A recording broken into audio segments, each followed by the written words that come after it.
Hello and welcome to my channel Motivational and सही Psychological Facts. What is the psychology of money? पैसों का मनोविज्ञान दिल और दिमाग के बीच में जंग, रिस्क और किस्मत का खेल है। अमीर बनने का माइंडसेट रखो, पहले पैसों को समझो, फिर इन्वेस्ट करो। पैसे बनाने की कला सीखो। How to become millionaire in coming years. Morgan जो एक ऑथर थे, एक होटल में काम करते थे। वहाँ एक टेक्नोलॉजी एग्जीक्यूटिव अक्सर आता था। वह एक जीनियस था जिसने यंग एज में बहुत सी कंपनीज बनाई और उसने बेच भी दी। उसके पास बहुत पैसे थे, लेकिन उसका अपने पैसों के साथ रिलेशनशिप बहुत ही स्टूपिड था। वह हर समय नोटों की गड्डियां लेकर घूमता था, चाहे शराब पी हो या नहीं। अपने अमीर होने का शो ऑफ हर समय करता था।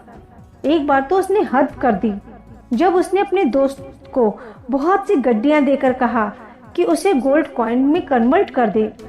बिना सोचे समझे वह स्टॉक मार्केट में रुपया लगाने लग गया।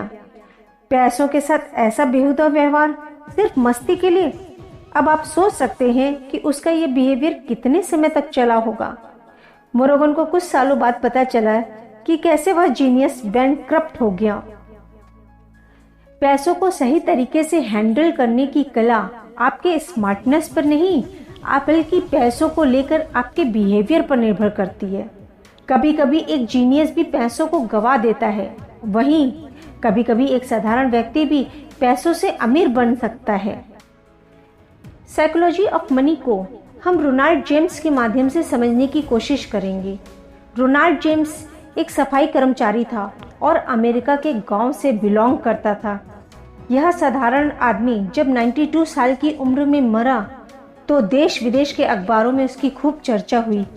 चर्चा इसलिए हुई क्योंकि मरने के समय उसकी नेटवर्थ 58 करोड़ रुपए थी, जिसमें से उसने 15 करोड़ रुपए अपने बच्चों को और 43 करोड़ रुपए चैरिटी में दे दिए। अब एक साधारण अमेरिका के गांव से बिलोंग करने वाले सफाई कर्मचारी के पास इतने पैसे कहां से आए? जब इसका पता लगाया गया तो पता चला कि उसकी कोई लॉटरी नहीं लगी थी। वह तो एक साधारण जीवन जीता था। जितने पैसे वह बचाता था उसे इन्वेस्ट कर देता था और भूल जाता था। मतलब थोड़ी जरूरत पड़ने पर भी उस इन्वेस्ट से पैसा नहीं निकालता था। उसकी छोटी छोटी इन्वेस्टमेंट से इतनी बड़ी मनी बिल्डअप हो गई। टेक्नोलॉजी एग्जीक्यूटिव और सफाई कर्मचारी को अगर हम कंपेयर करते हैं तो पता चलता है कि कैसे जीवन में बहुत सारा पैसा कमाना और फिर उसे बनाए रखने के लिए किसी टेक्निकल नॉलेज की जरूरत नहीं है।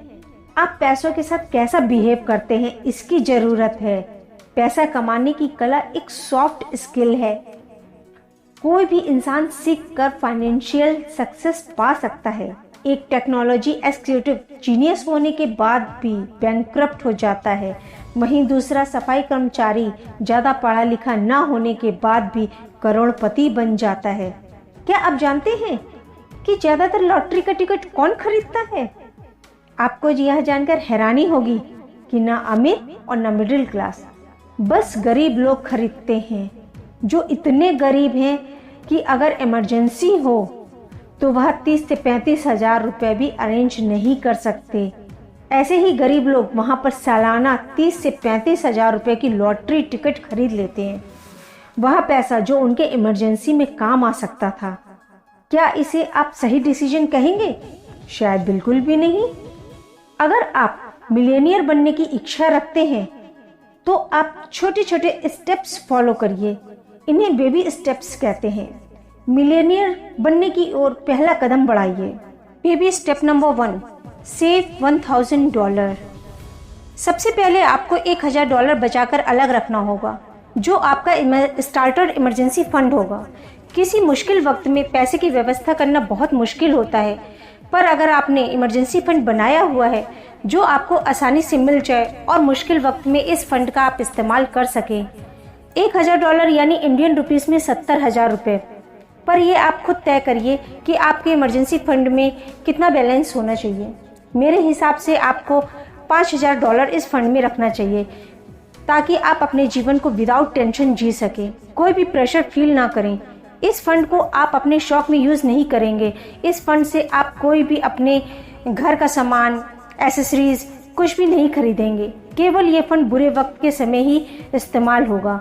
एग्जाम्पल, यदि आप साइकिल चला रहे हैं और रोड बहुत ख़राब है, जगह जगह गड्ढे हैं, आप संभल कर साइकिल चला रहे हैं पर फिर भी आप गिर जाते हैं, तो आपको उठने के लिए एक सपोर्टर की ज़रूरत होती है। इमरजेंसी फंड भी आपका सपोर्टर ही है जो आपको मुश्किलों से बाहर निकालने में मदद करता है। बेबी स्टेप नंबर 2, पे ऑफ ऑल डेब्ट। आप अपना कर्जा खत्म करो। जितना भी कर्जा आपने लिया है, इसमें आपका गाड़ी का लोन भी शामिल होता है, पर हाँ, आप इसमें होम लोन को शामिल नहीं कर सकते हैं। सबसे पहले आप एक लिस्ट बनाइए और उसमें लिखिए कि आपने किस किस से कितना कितना कर्जा लिया है या आपकी गाड़ी या स्कूटी पे कितना लोन है। फिर उसमें देखिए कि सबसे छोटा अमाउंट किसका है। सपोज करिए आपने ए से 20,000 रुपये लिए हैं, बी से 35,000 रुपये लिए हैं और सी से 5,000 रुपये लिए हैं, या बाइक या कार का लोन आपका 60,000 रुपये है। तो सबसे पहले आप सी को, जिससे आपने 5,000 रुपये लिए हैं, उसको दे दीजिए। अब आप इसके बाद ए को दीजिए क्योंकि उससे आपने 20,000 रुपये लिए। इसी तरह से आप धीरे धीरे अपना सारा कर्जा चुका दीजिए। ऑथर इसे ही डेब्ट स्नोबॉल कहते हैं। कर्जा इंसान को हैप्पी लाइफ नहीं जीने देता है, वो हमेशा एक प्रेशर फील कराता है, क्योंकि जब कोई कर्जा ही नहीं होगा तो इंसान अपने हर एक पल को एंजॉय करेगा। अब baby step number 3, increase your emergency funds. आप अपने इमरजेंसी फंड को बढ़ाइए, इंक्रीज करिए। सबसे पहले आप ये देखिए कि आपके मंथली खर्चा क्या है। अब अगर आपका मंथली खर्चा 40,000 रुपये है तो आप 6 महीने का 2,40,000 रुपये अपने इमरजेंसी फंड में रखिए, क्योंकि अगर आप नौकरी करते हैं तो आपकी नौकरी कभी भी हट सकती है, छूट सकती है, या आप अच्छी नौकरी के लिए पहली वाली नौकरी को छोड़ सकते हैं। तो अगर आपके पास इमरजेंसी फंड नहीं है कि आपका 6 महीने का खर्चा कैसे चलेगा, तो आप चाहकर भी इस नौकरी को नहीं छोड़ पाएंगे। लेकिन अगर आपके पास फंड है तो आप उस नौकरी को छोड़ के अच्छी नौकरी ज्वाइन करेंगे। इन सब चीज़ों को करने में आपको 2-3 महीने का वक्त लग सकता है, पर उन 2-3 महीनों में आपका घर का खर्चा नहीं रुकेगा। तो इसलिए आप अपने 6 महीने तक के राशन पानी की व्यवस्था का पैसा उस फंड में रखिए, और 6 महीने तक आप नौकरी ऐसी ही सोच के करिए कि आप बेरोजगार हैं, और उसमें से अपनी इनकम को ज़्यादा से ज़्यादा बचाइए। अब आप 3 स्टेप पूरे कर चुके हैं, आपको लाइफ ईजी लगने लगी है, आपके पास एक इमरजेंसी फंड है, कोई कर्जा भी नहीं है, और 6 महीने का इंतज़ाम भी आपके पास है। तो अब आप अपने रिटायरमेंट के बाद की भी व्यवस्था करिए। Baby step number 4, 15% invest your house hold income. आप अपनी इनकम का 15% इन्वेस्ट करिए लॉन्ग टर्म प्लान के लिए। अगर आप 30 साल के हैं तो 20 साल वाले प्लान पे आप निवेश कर सकते हैं, या फिर 10 साल वाले प्लान पे भी निवेश कर सकते हैं, ताकि जब आप रिटायर हों तो एक बहुत मोटा अमाउंट आपके हाथ में हो और आपको खाने पीने, दवाई या किसी भी चीज़ के लिए किसी के आगे हाथ ना फैलाना पड़े। आपका शरीर स्वस्थ है, आप आज खूब काम भी कर ले रहे हो, पर यह शरीर आपका रिटायरमेंट के समय ऐसा नहीं रहेगा। अपने रिटायरमेंट को अच्छे से एंजॉय करने के लिए आपको निवेश करना चाहिए। Baby step number 5, children's college fund. आप तो जानते ही हैं कि आजकल बच्चों को पढ़ाना इतना आसान नहीं है। कॉलेज में एडमिशन के लिए बहुत पैसा लगता है, इस वजह से बहुत सारे लोग अपने बच्चों को पढ़ा नहीं पाते हैं, एडमिशन नहीं दिला पाते हैं। बच्चों के फ्यूचर के साथ साथ वो अपना फ्यूचर भी खराब कर लेते हैं। बच्चों को पढ़ाना उनकी जिम्मेदारी है, इससे बचने के लिए कोई बहाना नहीं चलता है। तो इस जिम्मेदारी के बारे में हम पहले से ही इन्वेस्टमेंट करना शुरू कर दें, बिल्कुल वैसे ही जैसे लोग बच्चों की, अपनी बेटियों की शादी के लिए पैसा जोड़ते थे, आप पढ़ाने के लिए जोड़ें। अब आप अपने घर को अगर आपने लोन पे ले रखा है तो उस लोन को ख़त्म करिए। वैसे तो ऑथर डे कोई भी चीज़ को लोन पे लेने से मना करते हैं, लेकिन कि लोन लेना जितना इजी होता है उसे ख़त्म करना उतना ही मुश्किल होता है। अब आप पैसे को मैनेज करना अच्छे से सीख गए हैं। अब baby step number 7, build wealth and give. अब आपके पास एक बहुत बड़ी मनी बिल्ड हो चुकी है, आप करोड़पति मिलेनियर बन चुके हैं, आप बधाई के हकदार हैं। आप दूसरों की भी हेल्प करना शुरू करिए। थोड़ा पैसा आप चैरिटी में भी दीजिए, इससे आपके पैसे कम नहीं होंगे, क्योंकि पैसा बनाने की कला आपके पास है। आपको आत्म संतोष होगा, क्योंकि ये दुनिया अच्छे लोगों के कारण ही जिंदा है। यहाँ पर मैं एक बात कहना चाहूँगी कि आप चैरिटी में देने से पहले देखिए कि आपका कोई अपना परेशानी में तो नहीं, तकलीफ में तो नहीं। पहले आप कोशिश करिए कि आप उसकी तकलीफ दूर करें, क्योंकि सब लोग अगर अपने लोगों का ध्यान रखेंगे तो शायद किसी को चैरिटी की ज़रूरत नहीं पड़ेगी। Thank you.